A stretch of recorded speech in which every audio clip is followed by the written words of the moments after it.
नमस्कार दोस्तों, स्वागत है आपके अपने चैनल गुनाह द क्राइम स्टोरी। मैं ऋषि हाजिर हूँ आपके लिए एक नई कहानी लेकर।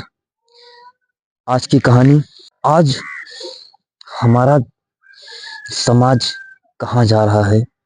पिता को बेटे की बात अच्छी नहीं लगती और बेटे को पिता की बात नहीं अच्छी लगती। यही आज की जनरेशन, अगर परिवार में कोई बड़ा बुजुर्ग उन्हें सही राह दिखाता है तो उनकी बातें उनको बहुत ही बुरी लगती है। और क्या किसी को इतनी भी बुरी लग सकती है कि वह अपने माता पिता के ही जान का दुश्मन बन बैठे। ये कहानी आज इसी विषय पर है। एक बेटे को पढ़ने लिखने और करियर पर ध्यान देने की बात जब समझाई गई तो वह अपने पिता पर ही क्रोधित हो उठा और उसने ऐसे घटना को अंजाम दिया जिससे कि आसपास और पूरा मोहल्ला, पूरा शहर इस घटना को सुनकर एकदम हैरान है। तो कहानी हमारे देश की राजधानी दिल्ली की है। दिल्ली के दक्षिण जिले में एक थाना है नेर सराय। इसी थाने के अंतर्गत एक गांव पड़ता है देवली। इसी गांव में एक परिवार रहता था। परिवार के जो मुखिया थे उनका नाम राजेश कुमार था। राजेश कुमार इंडियन आर्मी में थे और अच्छे पद पर थे और अपनी मेहनत, बहादुरी और काबिलियत के बल पर वे एसपीजी कमांडो के पद पर भी रहे। 7 साल पहले वो रिटायर हो गए। रिटायरमेंट के बाद परिवार के साथ देवली में ही रहने लगे। परिवार में कुल 4 लोग थे। घर के मुखिया राजेश कुमार, उनकी पत्नी कोमल, बड़ी बेटी कविता और छोटा बेटा अर्जुन। यही 4 लोग पूरे परिवार में रहते थे। चूंकि राजेश कुमार सेना से रिटायर थे इसलिए रुपए पैसे और धन दौलत की कोई कमी नहीं थी। घर में हर सुख सुविधा के साधन थे। बेटी कविता बचपन से ही पढ़ने लिखने में काफी तेज। वह हमेशा स्कूल में अच्छे नंबरों से पास होती, जबकि बेटा अर्जुन का पढ़ाई लिखाई में ध्यान नहीं होता। वह पढ़ाई लिखाई में कम और खेल कूद में ज्यादा ध्यान देता था। वह बॉडी बिल्डिंग करता और उसे बॉक्सर बनने का शौक था, जिससे उसे बॉक्सिंग का शौक था और वह इसी में अपना करियर बनाना चाहता था। रोज सुबह 5:30 बजे उठता और जिम चला जाता। जिम में घंटों पसीना बहाता और घंटे सवा घंटे बाद वह जिम से वापस आता और अपनी इसी मेहनत और प्रैक्टिस के बल पर अर्जुन ने स्टेट लेवल तक बॉक्सिंग में खेला और 1-2 मेडल भी जीते।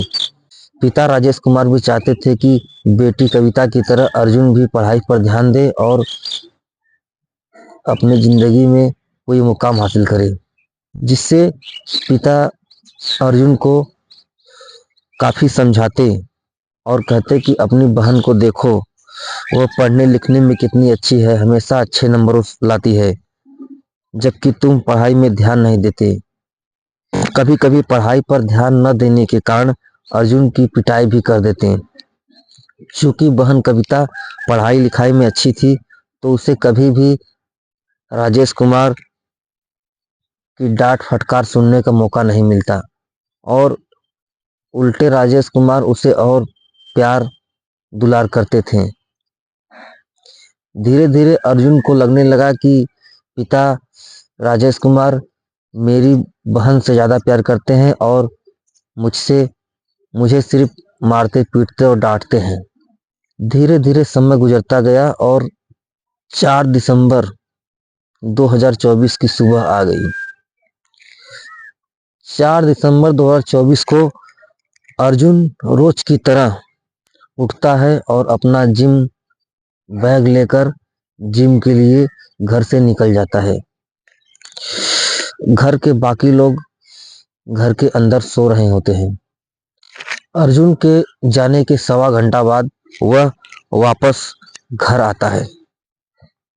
जैसे ही घर में दाखिल होता है वह जोर जोर से चीखता हुआ बाहर की ओर भागता है। उसकी चीख सुनकर पड़ोस में रहने वाले लोग मौके पर जमा हो जाते हैं। पड़ोसियों को देखते ही अर्जुन और जोर जोर से रोने लगता है। पड़ोसी जब रोने का कारण पूछते हैं कि क्या हुआ, क्यों रो रहे हो, तो वह बताता है कि किसी ने मेरे मम्मी पापा और बहन की हत्या कर दी और उन सभी की लाश घर के अंदर पड़ी हुई है। और इतना कहकर अर्जुन दहाड़े मारकर रोने लगता है। पड़ोस के लोग उसे चुप कराते हैं और अर्जुन के घर के दरवाजे से भीतर झांकते हैं तो देखते हैं कि सच में अंदर 3 लाशें पड़ी हुई हैं और पूरा फर्श खून से लहूलुहान है। पड़ोसी तुरंत पुलिस को फोन कर देते हैं और घटना स्थल पर पुलिस पहुंचती है।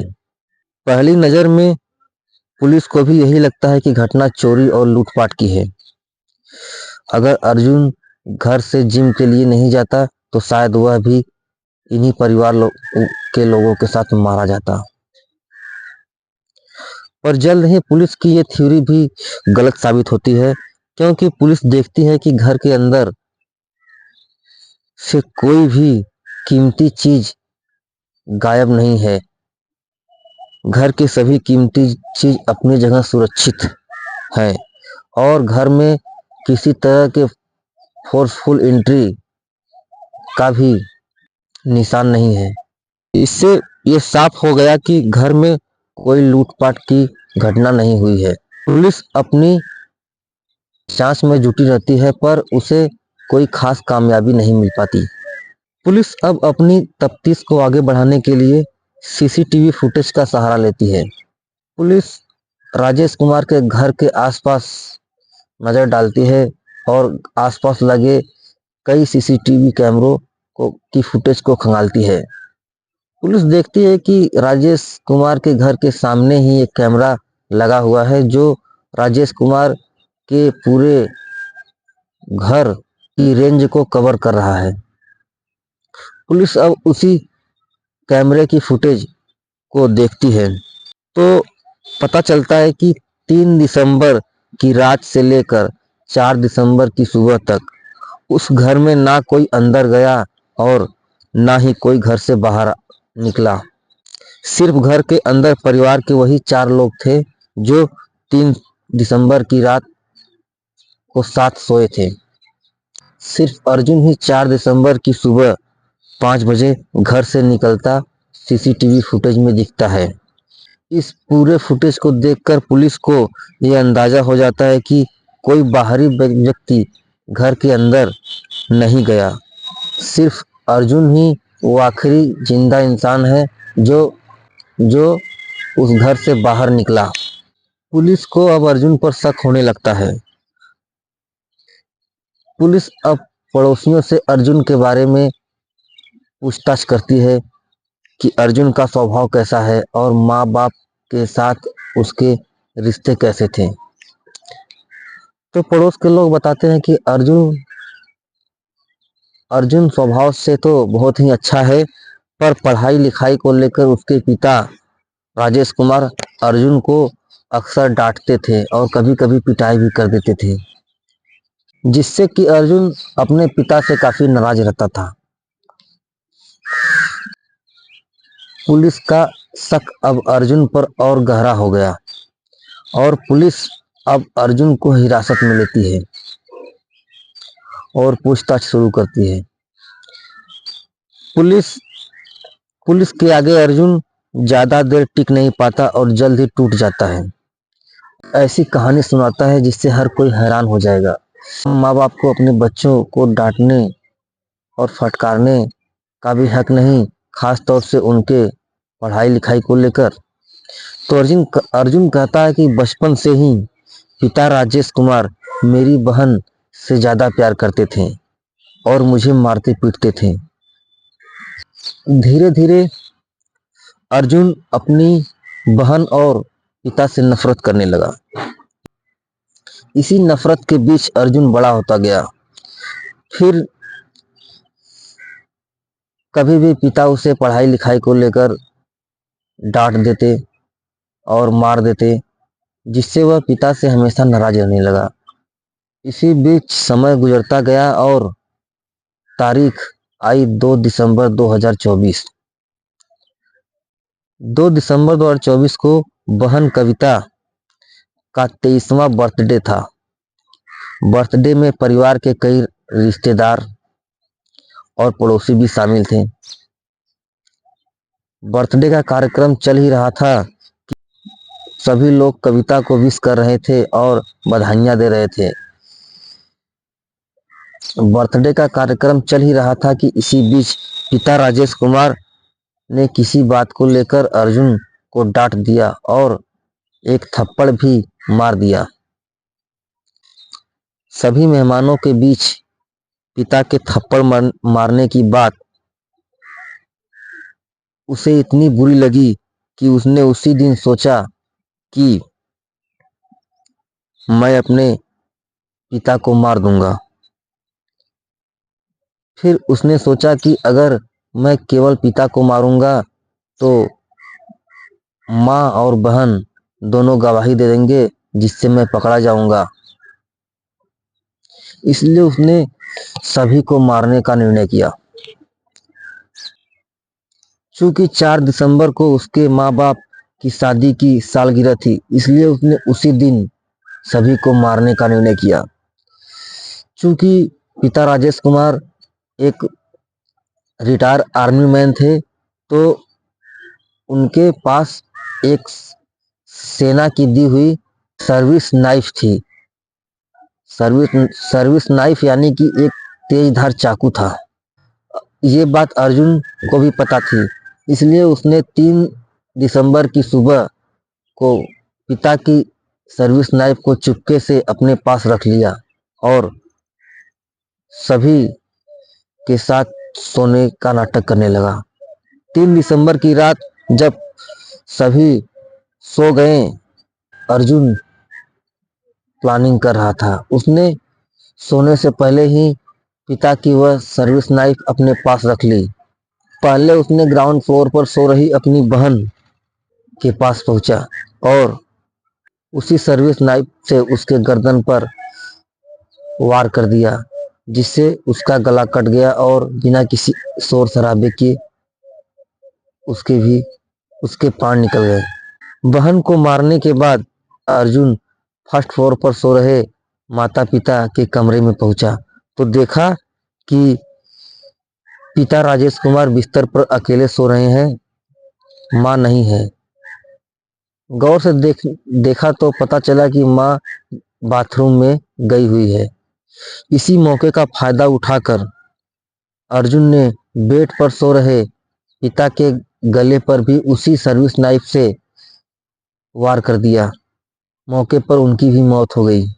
चूंकि अब उसे पता था कि माँ बाथरूम में है, इसलिए वह बाथरूम के दरवाजे के पीछे छिप गया और माँ के बाहर निकलने का इंतजार करने लगा।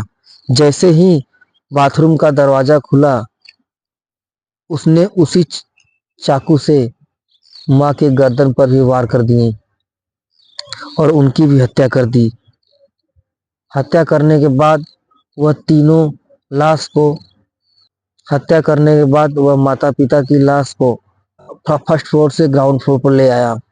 रात भर वह उन्हीं लाशों के बीच बैठा रहा।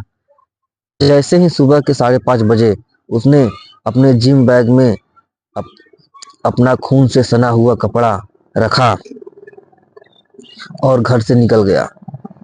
घर से कुछ ही दूरी पर एक छोटी सी नदी है। उसी नदी के पास झाड़ियों में ले जाकर अपने खून से सने कपड़े फेंक दिए। फिर वहां से जिम गया। जिम में 1.25 घंटा बिताने के बाद वह घर वापस आया और घर के अंदर दाखिल होते ही चीखते चिल्लाते बाहर वापस आया और रोना धोना शुरू कर दिया। लेकिन पुलिस ने जब घटना स्थल और सीसीटीवी फुटेज की जांच की तो वह पकड़ा गया। पुलिस ने जब घटना स्थल पे देखा कि किसी तरह का कोई भी कीमती चीज घर से गायब नहीं है और किसी तरह की फोर्सफुल एंट्री भी नहीं है घर में, जिससे पुलिस को अर्जुन पर शक होने लगा और अंत में अर्जुन पकड़ा गया। दुनिया में माँ बाप अपने सभी बच्चों को बराबर प्यार करते हैं। हाँ, गलती करने पर कभी कभी माँ बाप डांट और फटकार भी देते हैं। पढ़ाई लिखाई में अच्छा नंबर लाने पर माँ बाप शाबाशी भी देते हैं। बस यही काम राजेश कुमार ने भी किया। पर ये डांट फटकार से अर्जुन इतना आहत हो गया कि उसने अपने पूरे परिवार की हत्या कर दी। काश अर्जुन सोचता कि जैसे मेरी बहन पढ़ाई पर ध्यान देती है और अच्छे नंबर लाती है तो पिता उसे प्यार करते हैं, काश वह भी ऐसी कोशिश करता तो आज पूरा परिवार जिंदा होता। खैर, आज की कहानी में इतना ही। मिलते हैं कल किसी और कहानी के साथ। तब तक आप सभी लोग सावधान रहे, सुरक्षित रहे। जय हिंद, जय भारत।